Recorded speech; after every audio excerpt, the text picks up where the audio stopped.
ক্ষমতাচ্যুত প্রধানমন্ত্রী শেখ হাসিনা, তার পরিবার, মন্ত্রী, এমপি, উপদেষ্টা সহ পতিত সরকারের ১.৫ শতাধিক প্রভাবশালীকে বিচারের মুখোমুখি করতে আইনি প্রস্তুতি নিয়েছে দুর্নীতি দমন কমিশন।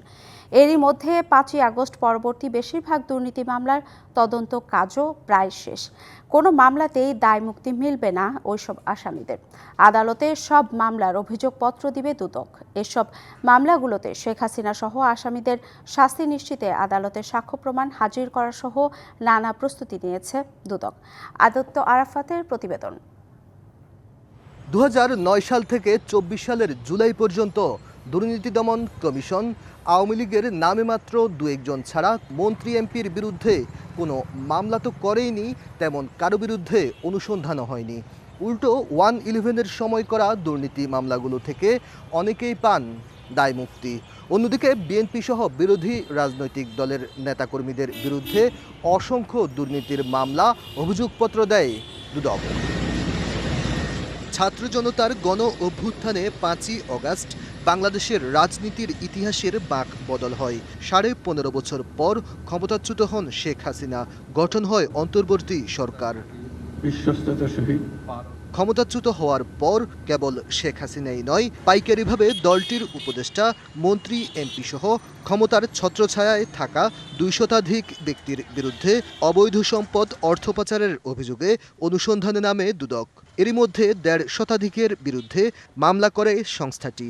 বিশ্বমানের থার্মিক্স রড, সালাম স্টিল থার্মিক্স, দেশের একমাত্র থার্মিক্স রড।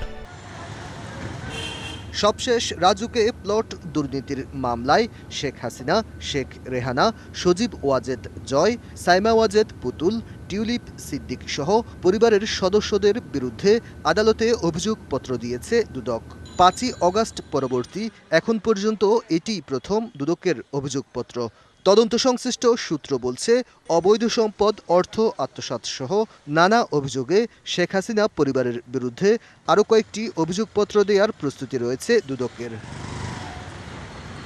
এরই মধ্যে দলটির যেসব সাবেক মন্ত্রীর বিরুদ্ধে দুর্নীতি মামলার তদন্ত কাজ শেষ হয়েছে, তাদের মধ্যে রয়েছেন আসাদুজ্জামান খান কামাল, আনিসুল হক, আমির হোসেন আমু, গোলাম দস্তগীর গাজী, টিপু মুন্সি, তাজুল ইসলাম, হাসানুল হক ইনু, সম রেজাউল করিম, জাহিদ মালেক, আহম মুস্তফা কামাল, ডাক্তার দীপুমণি, নারায়ণ চন্দ্র চন্দ, আব্দুর রহমান, আব্দুল শহীদ, জিল্লুল হাকিম সহ আওয়ামী লীগের গত ৪ মেয়াদে দায়িত্বে থাকা অন্তত ৪০ মন্ত্রী, প্রতিমন্ত্রী। সাবেক উপদেষ্টা সালমান এফ রহমান ছাড়াও এমপিদের মধ্যে সাবেক হুইপ শামসুল হক চৌধুরী, নিজামুদ্দিন হাজারী, আলাউদ্দিন নাসিম, আব্দুস সুবহান গোলাপ সহ প্রায় ১০০ জন। এছাড়া পুলিশের সাবেক আইজি বেনজির আহমেদ, সাবেক ডিবি প্রধান হারুনুর রশিদ সহ অন্তত ২০ জন। সব মিলে ১.৫ শতাধিক ব্যক্তির বিরুদ্ধে আদালতে অভিযোগপত্র দেওয়ার প্রস্তুতি রেখেছে দুদক। আমাদের যে তদন্তকারী দল রয়েছে, তারা বিভিন্ন সাবজেক্ট নিয়ে কাজ করছেন। সেই তদন্ত সম্পন্ন হলেই আমাদের তদন্তকারী দল চেষ্টা করছেন এই তদন্ত প্রতিবেদন দাখিলের জন্য। তদন্ত সংশ্লিষ্টরা জানিয়েছেন, কমিশনের অনুমোদনের পর এসব মামলার অভিযোগপত্র আদালতে পেশ করা হবে। আদালত তা গ্রহণ করলে ১৫.৫ বছর ক্ষমতার মসনদে থাকা শেখ হাসিনা, তার সরকারের মন্ত্রী এমপিরা বিচারের মুখোমুখি হবেন। আর এসব মামলায় আসামিদের সাজা নিশ্চিতে আদালতে লড়বে দুদক। Aditya Arafat, DBC news, Dhaka.